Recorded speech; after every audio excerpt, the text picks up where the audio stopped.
48 Minutes, Episode 2 with Nirvan Sarushian and Nick Woolman. Nick, what are we talking about today? Today we're talking about USA Basketball and how they just released their pool of players. Just last week. Recently. And so here, I'll start it off. I'm going to name some players, and you're going to tell me if you think they deserve to be on USA Basketball team. All right. LeBron James. Absolutely. Carmelo Anthony. Yes. Kevin Durant. Kevin Durant, yes. LaMarcus Aldridge. LaMarcus Aldridge, yes. DeMarcus Cousins. Yes. Stephen Curry. Of course. Anthony Davis. Yes. Andre Drummond. 13 guy. Andre Drummond, he's is the one of the future most... basketball. He's going to be one of the best centers in the NBA. Do you think so? In his prime, he could be the best center in the NBA. How about his free throw percentage? Is that something? We already touched on this last episode. It's abysmal, but absolutely, you can only get better. But is that? I don't know if that's as important in USA Basketball. Exactly, because they're gonna just be blowing out teams anyways. Okay, James Harden. Yes. Paul George. Yes. Dwight Howard. Yes. Blake Griffin. Yes. Andre Iguodala. Andre Iguodala is interesting to me. What he can give you is that perimeter defender out on the perimeter. I do think that, but I feel like giving a new opportunity to some of the younger players. Well, Andre Iguodala was on the 2012 team and in London, and he played phenomenal. He was obviously he's going to lock down anyone you put him up against in the plus he's NBA. an insane athlete. He's just gonna be a good athlete. He can out athlete anyone on any other team. Well, I'll skip straight to some of the players that I don't think should be on this team, and the one that I don't think. Well, all right, Damian Lillard. I'm just gonna say it straight out. I don't know if he should be on Team USA purely because of a guy named John Wall. Okay. I think that just because the fact that Damian Lillard plays in Portland and that Portland is such like a big name around the NBA now, one of the best teams in the West. I think they're only second now behind OKC. We're taping this on the 27th, a Monday.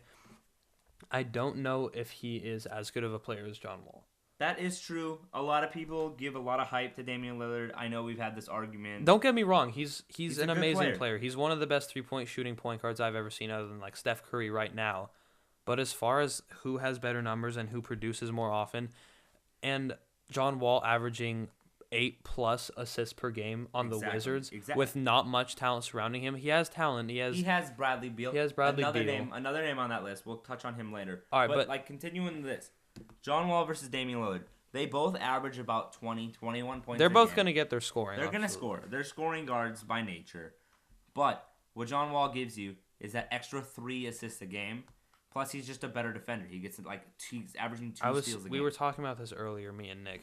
Damian Lillard with Wesley Matthews, LaMarcus Aldridge, Mo Williams, Nicholas Batum, all these offensive shooters and pure scorers is only averaging 5.6 assists per game, and I don't think that people pay enough attention to that because, to me, personally, the most important thing for a point guard is being a true point guard and passing the ball. And I don't think that 5.6 assists, obviously he's not the primary ball handler. You have people like LaMarcus Aldridge who have the ball on most offensive possessions. Yep, they run on majority of the plays for LaMarcus Aldridge because he's such a good scorer. In scorer. Damian Lillard's defense, John Wall has the ball in his hands more often in Washington than Damian Lillard has in Portland. But I feel like... But do you think that's because of the skill level? Because John Wall can do that? I think Damian Lillard is capable of doing that. Okay, let's look at this. So, as you mentioned, there's a ton of scores on Portland. And yeah, I'm a huge Damian Lillard fan. But that 5.6 assists is really shocking because if you look at what the Trailblazers do, is they're a jump shooting team.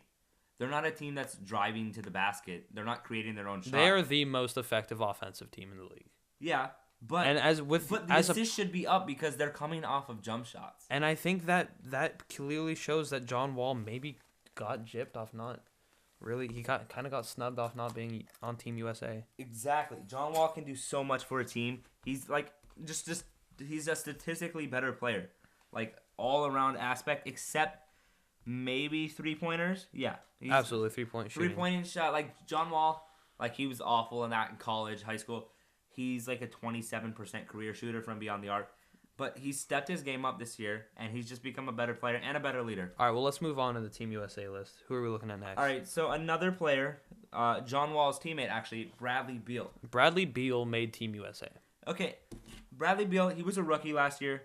He's a solid player, 17 points a game, but he's Just like there's other shooting guards that, in my opinion, just completely outclass him, like Klay Thompson. Klay Thompson, I think, compared to Bradley Beal, is the better shooting guard. And on a Team USA, Team USA plays in a way that obviously they're going to get extremely open looks because, let's face it, like they just out talent their opposing team every time. Really and Klay Thompson, if you give him an open jump shot with more than 3 feet of space, it's going in. Yep. And I don't think that Bradley Beal gives you that consistency.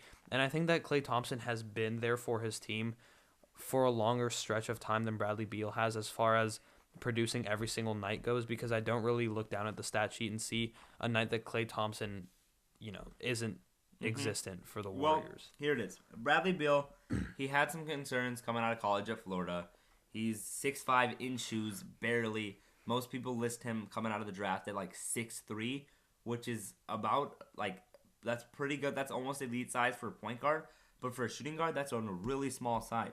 And Klay Thompson, who's 6'7", he's going to be able to shoot over like almost anyone that tries to guard him. Like, they pretty much put up the same statistics with other like rebounds and assists. They're obviously off-ball guards. But Klay Thompson's, in my opinion, he's a better scorer, and he just spreads the floor more. Here's what it comes down to, Nick. Who do you think is a better player? Klay Thompson. Klay Thompson? Mm-hmm. All right.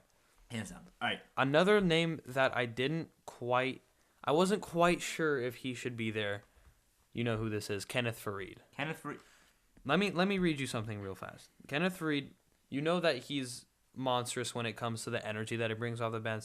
He's insane athlete. Especially, he can throw down mad dunks, just like he did in dunk contest. He's a good player, and he's an amazing athlete. I'm just going to get that out of the way real fast. But 10 points a game and 7.8 rebounds, I'm not quite sure. I know that the point guard, power forward position is pretty scarce right now in the NBA, as we talked about last episode, but I don't think that those stats are quite enough to get me to be on board with him being on Team USA. Who I do think deserves to be on Team USA, maybe more than Kenneth Faried, is Paul Millsap of Atlanta. I agree with that. They're both 17.7 points, 8.2 rebounds, 3 assists, couple steals. He gets his defense is insane. 1.7 steals, and his 3-point production this year, which is huge, especially for Team USA. He's shooting 36 is as a power forward. Ridiculous. That's not Kevin Love range, but like that's still okay. Paul Millsap, they're both undersized, both 6'8". Paul Millsap, oh, by the way, just won Eastern Conference Player of the Week. Congrats to him. Played really well. He's really stepped up his game. He is the better player. He is, yeah. And plus, like, if you're looking for other undersized power forwards, like even a Thaddeus Young can do, in my opinion, is better than Kenneth Faried. I think that it's kind of misleading to look at players on the 76ers because the way that the 76ers play, it inflates people's stats on that team, like a Michael Carter who like they're all him, Evan Turner, they're all great players, but I think that the fast-paced nature and the offensive just like all-outness of that team just pads those people's stats to a point where it may be a little misleading as to how they really are. Okay, another player on this list that I thought was very interesting but can work, Kyle Korver.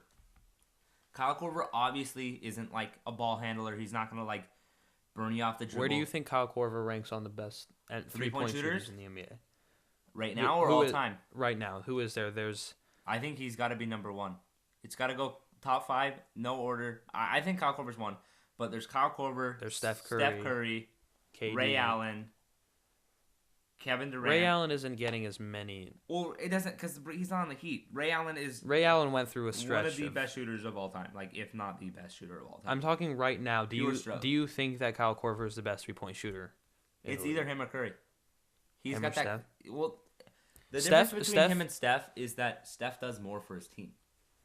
Kyle Korver is giving you 20 plus. You know what Kyle Korver's out there for. He's out there for shooting threes. And Steph is on the team. He absolutely deserved that. He's one of the best point guards in the NBA. As we touched earlier. Okay, another player that I thought was really questionable, like he's got a ton of upside, but he's playing on a very bad team, Gordon Hayward.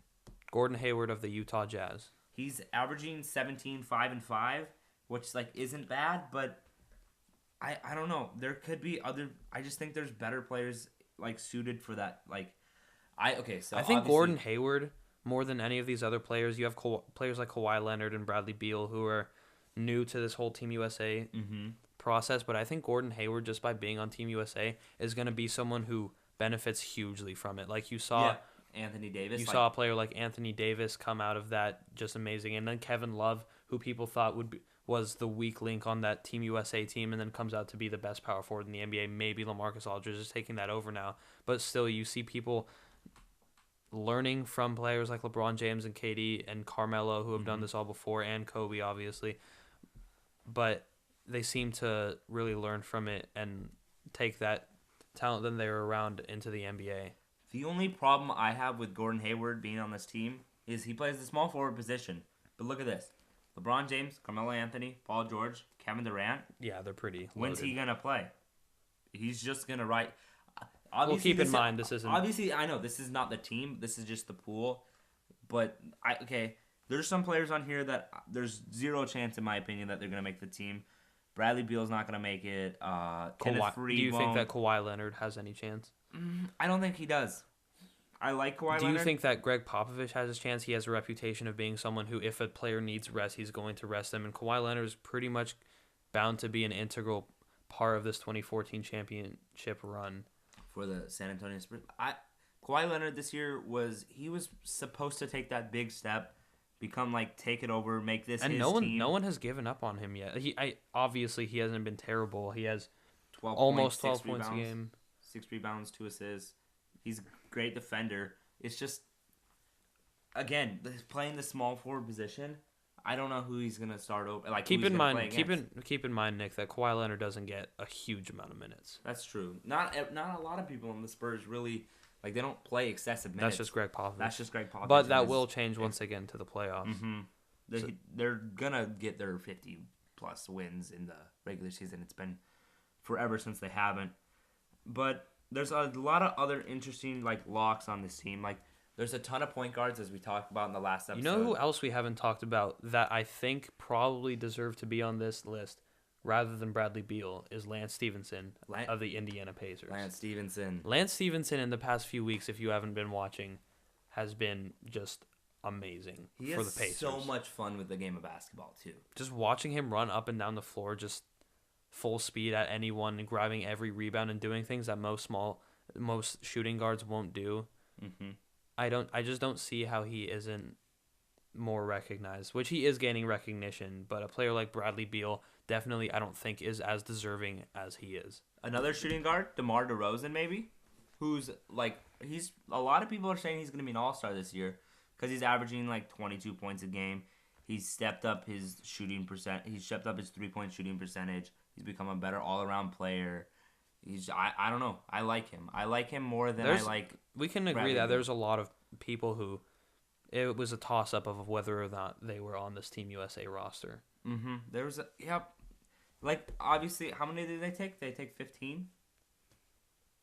It's something like that. So obviously, you're gonna get your LeBron, Melo, Durant, Paul George, Dwight Howard, Blake Griffin, Kyrie Irving, Chris Paul, James Harden. You're going to get all these guys, LaMarcus Aldridge, Kevin Love. They're all going to be there.